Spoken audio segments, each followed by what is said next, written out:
Everyone thinks the Soviet Union collapsed because of ideology, that socialism simply lost to capitalism. But what if the real cause wasn't political at all? What if the empire that launched the first man into space fell because of something far more banal? A money problem nobody was allowed to name. It wasn't tanks that defeated the USSR. It was accounting. The invisible arithmetic of oil, rubles, and dollars. The quiet exchange rates between Moscow, Riyadh, and Washington cracked the foundation of a superpower built on promises. In the 1980s, the Soviet citizen didn't see a collapse. They saw shortages, empty shelves, and wages that suddenly couldn't buy anything real. Bread still cost 20 kopecks on paper, but there was no bread. The paradox? Prices hadn't risen, yet the money had died. That's not inflation in the Western sense. That's monetary paralysis. Officially, history books say it was perestroika, inefficiency, bureaucracy. But those are symptoms. The real autopsy report is economic.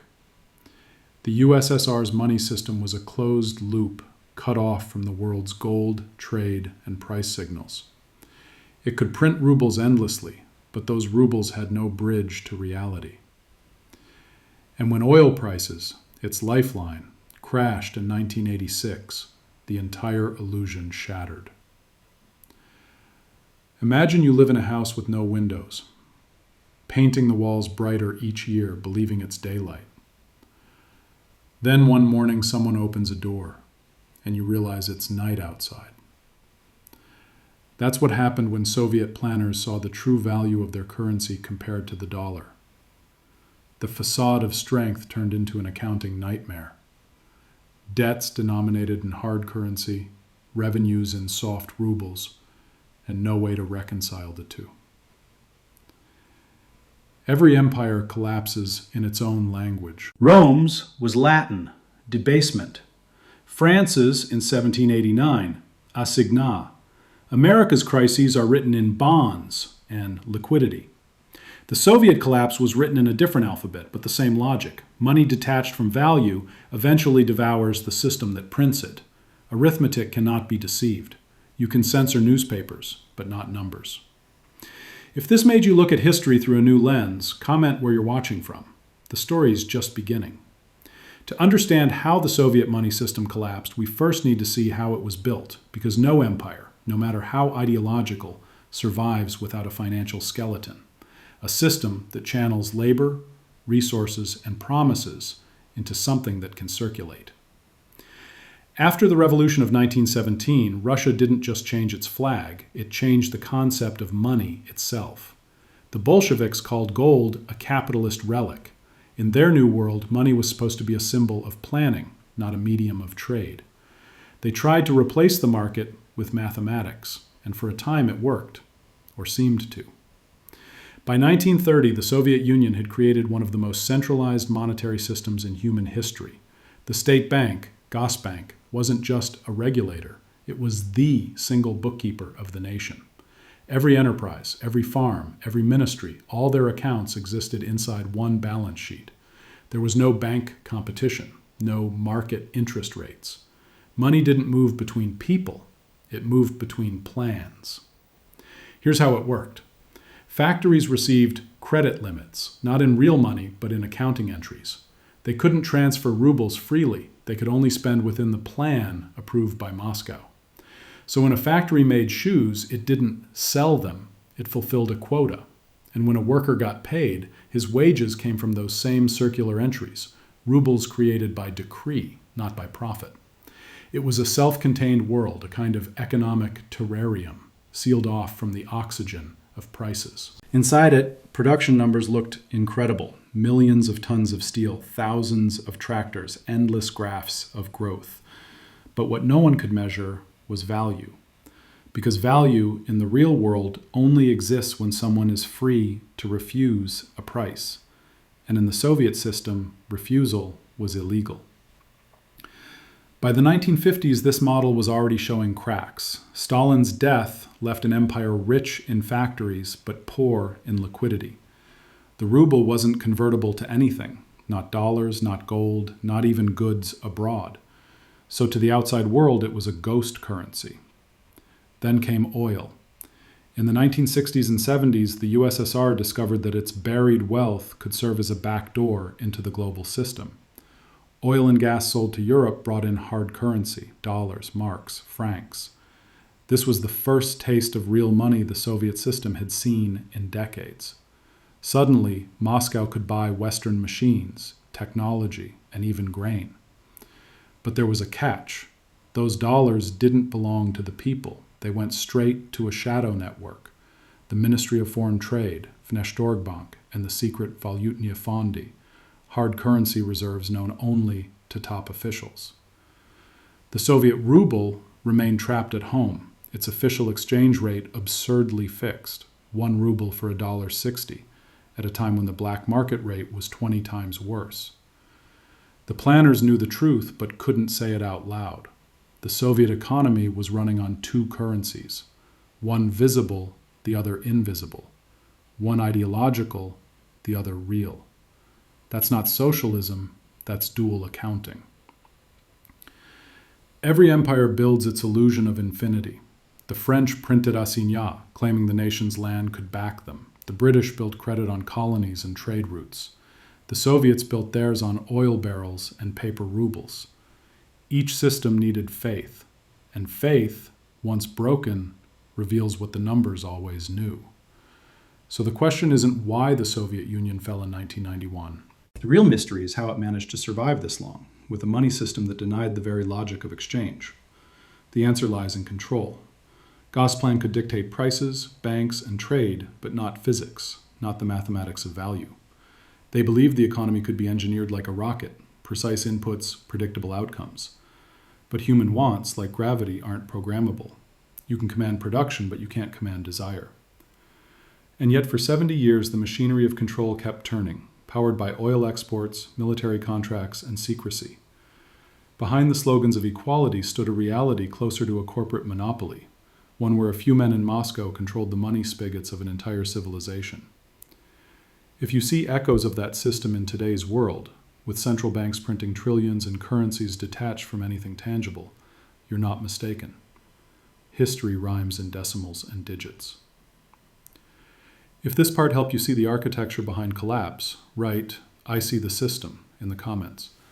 There was a moment when the Soviet Union looked unstoppable. The 1960s through the early 1980s, those were the years when the numbers gleamed. Sputnik had already pierced the heavens, Yuri Gagarin had smiled from orbit, and Soviet tanks rolled into Afghanistan as if into history. Inside the borders, posters declared victory. Our system has proven its superiority. And for a while, even the numbers seemed to agree. Between 1965 and 1980, industrial output doubled. Oil revenues filled the state budget.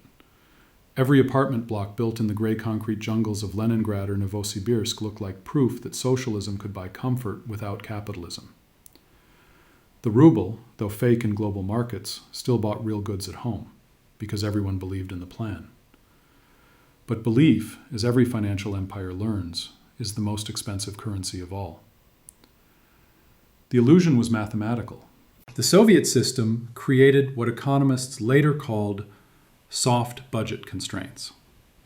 In simple words, no enterprise could truly fail. If a factory lost money, the state simply issued more credit. If it couldn't meet its quota, the quota was adjusted. On paper, output always rose.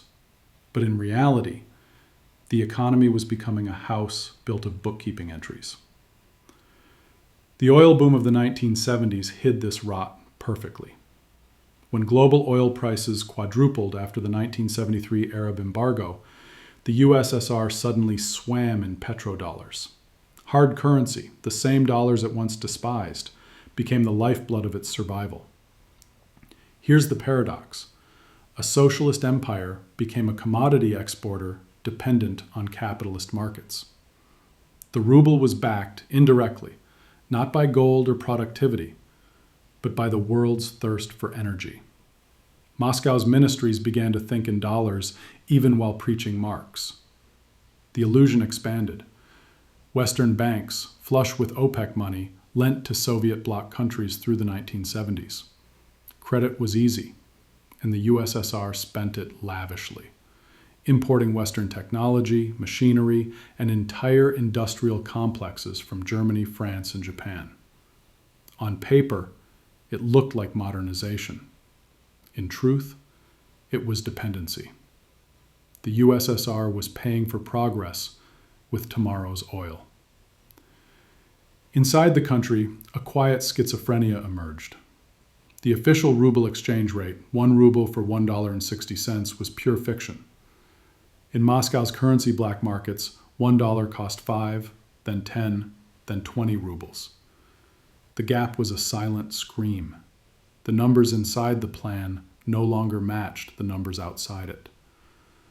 But acknowledging that meant admitting the emperor was naked, so the illusion deepened. Gosbank continued issuing targets that assumed infinite oil, infinite faith, infinite rubles. Factories reported over-fulfilling quotas. Newspapers celebrated record harvests, even as millions queued for meat and butter. When numbers become political, truth becomes subversive. By the early 1980s, every ton of steel, every tractor, every ruble existed twice, once in the plan, once in reality. It's the same illusion that every empire experiences at its peak. The British thought their pound was eternal, until decolonization exposed the cost of maintaining it. The Americans thought they could print dollars forever, until 1971, when Nixon quietly ended gold convertibility. The Soviets believed planning could replace value, until math disagreed. Yet for ordinary people, life still felt stable. You had a job, free education, medical care, a vacation on the Black Sea. Money wasn't about choice, it was about rationing. You couldn't spend much, but you also didn't need to. The system's success was psychological. It replaced freedom with predictability. This was the high tide of the illusion. The oil dollars kept the machine humming, the propaganda kept the faith alive. But every dollar earned abroad strengthened the internal lie, that the ruble was strong, that the plan was rational, that the arithmetic of value could be suspended indefinitely. Then, in the early 1980s, the illusion began to tremble. Interest rates in the U.S. rose under Volcker, global oil demand slowed, and prices began to fall. The Soviet state had borrowed against its future energy income. Suddenly, that future was worth half as much. The empire that claimed to control history had, without noticing, tied its survival to the price of a barrel in New York. And so the hidden countdown began. The economy still looked solid on the surface, growth reports, 5-year plans, smiling cosmonauts, but the foundation was eroding. When the oil price collapsed in 1986, the illusion cracked like glass. It's a warning written in rubles and repeated in dollars today. When prosperity depends on the price of something you don't control, your collapse has already been scheduled.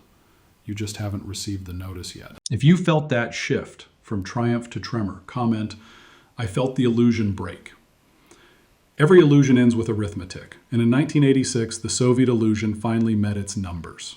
Oil, the empire's hidden bloodstream, collapsed from over $30 a barrel to under $12.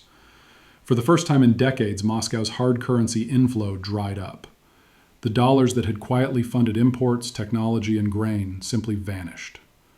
The state that once boasted of self-sufficiency discovered it couldn't feed its own people without Western cash. But this wasn't just a crisis of trade, it was a crisis of truth. Inside the Kremlin, planners saw the impossible gap widening. Official exchange rate, 1 ruble equals $1.60. Black market rate, $1 equals 20 rubles. That meant the internal economy was overvalued by a factor of 20.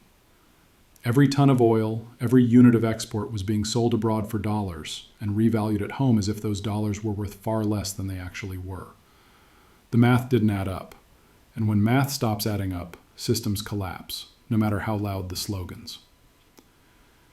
Gorbachev came to power in 1985 and inherited an empire already bankrupt, not politically but monetarily. Perestroika and glasnost weren't visionary reforms. They were emergency accounting maneuvers. The goal wasn't freedom, it was solvency. The Kremlin hoped that partial openness in foreign investment would refill the hard currency reserves without admitting defeat. But the problem ran deeper. You can't reform an illusion by explaining it. Factories that had produced for quotas now faced market signals they couldn't read. Prices were still fixed, but costs were real. When you remove the lid of control from a pressure cooker of falsified numbers, what you get isn't freedom, it's explosion. By 1989, entire sectors of the economy were in chaos. Shelves emptied, workers still got paid, but the rubles couldn't buy anything. It was the same paradox as before, only now in daylight. Money without goods, goods without value. In 1990, the Soviet budget deficit reached nearly 110 billion rubles, unthinkable in a system that officially couldn't have deficits. To cover the gap, the state printed more money. Between 1985 and 1991, the ruble supply tripled. Wages rose on paper, but there was nothing left to buy. Inflation, officially forbidden in socialist doctrine, now roared through every market.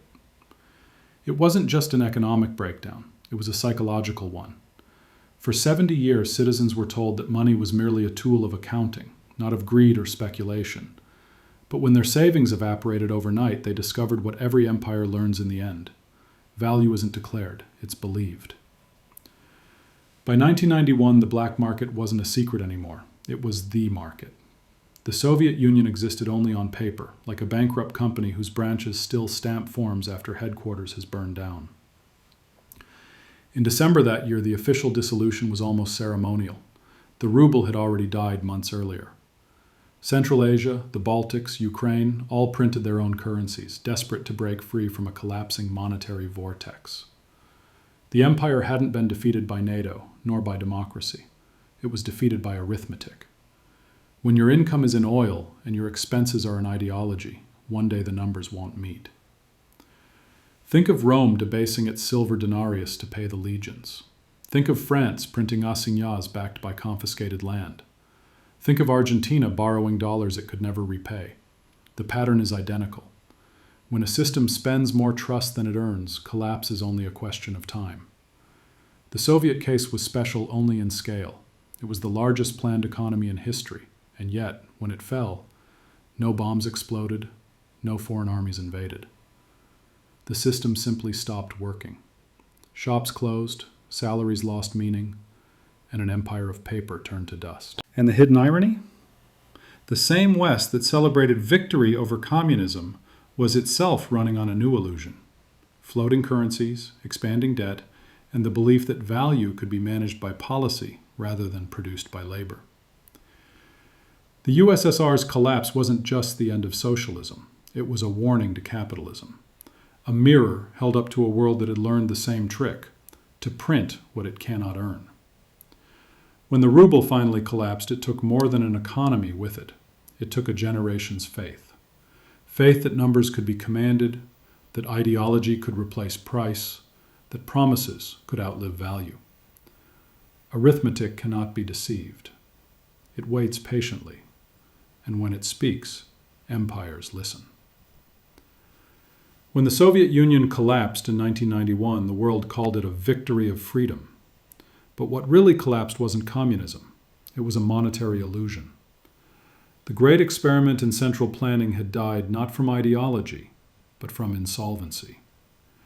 And as the rubble of that empire cooled, a new global system quietly took its place, one that learned from the Soviet failure, but repeated its logic with shinier tools. Let's look closely. The 1990s were sold as a triumph of markets, but what actually happened in Russia was a massive transfer of value, not creation. Overnight, the ruble was freed, prices were liberalized, and the state's assets, factories, oil fields, banks, were auctioned for pennies on the dollar. Western consultants called it shock therapy. Ordinary Russians called it robbery. A bottle of vodka that cost 5 rubles in 1991 cost 500 a year later. Savings evaporated. Life expectancy dropped.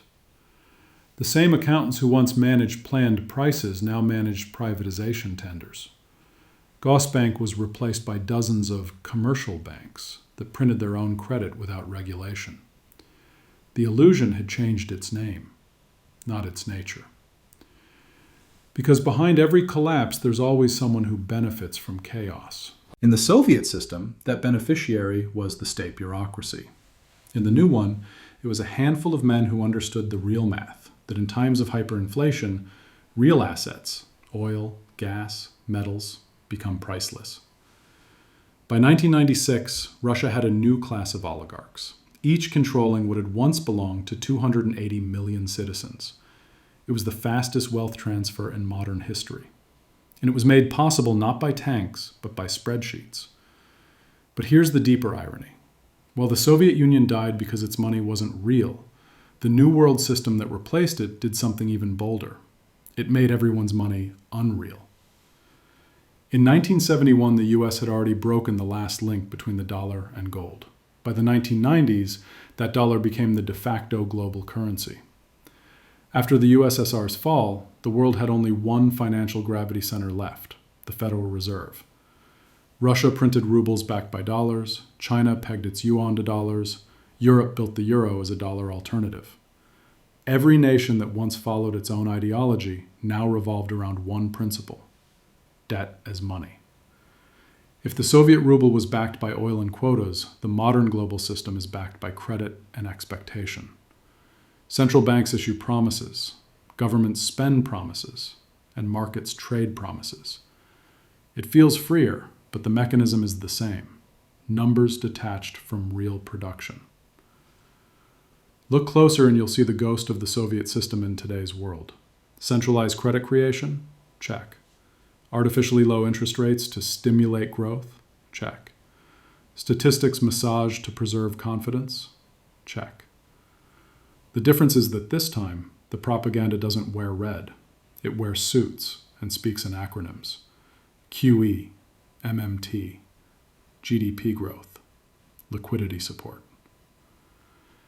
In the 1980s, the USSR used oil exports to buy time for a collapsing system.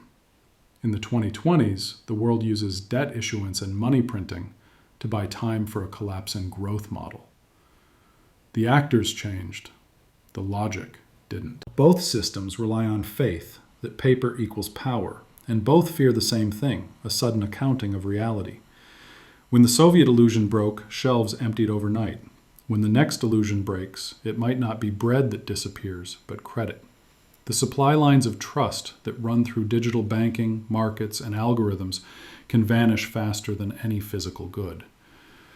If you're hearing this in 2025, remember, we live in a system that treats numbers as if they were infinite, while resources, energy, and human patience are not.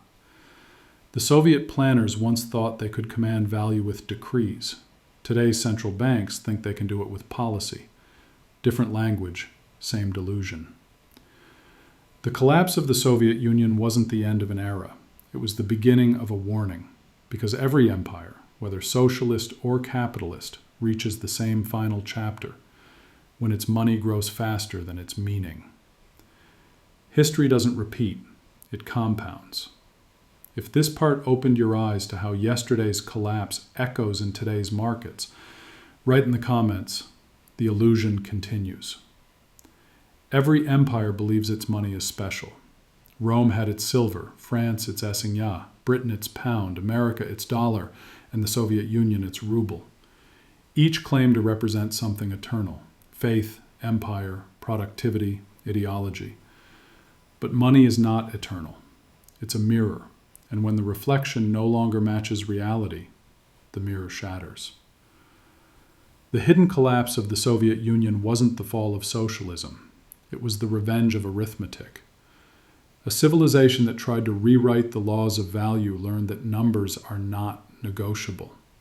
You can silence critics, ban markets, censor prices, but you cannot outlaw scarcity. You can replace profit with planning, but not reality with rhetoric. In the end, physics and finance speak the same language: balance. Look around you now. The symbols have changed. The screens are brighter. But the rhythm is identical. Debt grows faster than production. Prices grow faster than wages. Money circulates without substance, like blood without oxygen. And still, we are told, this time it's different, just as they were told in 1985. If you trace every crisis backward, from Weimar to Wall Street, from Moscow to Caracas, you find the same root: the attempt to create value from nothing, paper from promises, numbers from belief. It works until the belief breaks. The real lesson of the Soviet collapse is not about communism or capitalism. It's about hubris, the arrogance of thinking we can suspend economic gravity, the idea that human systems, armed with equations and committees, can outperform the silent discipline of value, labor, energy, resources, time. The USSR fell because its money stopped meaning anything. But look carefully.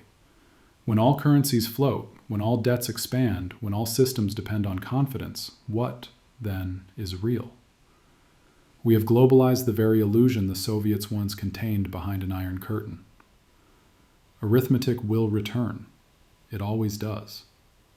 And when it does, it won't care about ideology or flags. It will simply subtract what was never earned.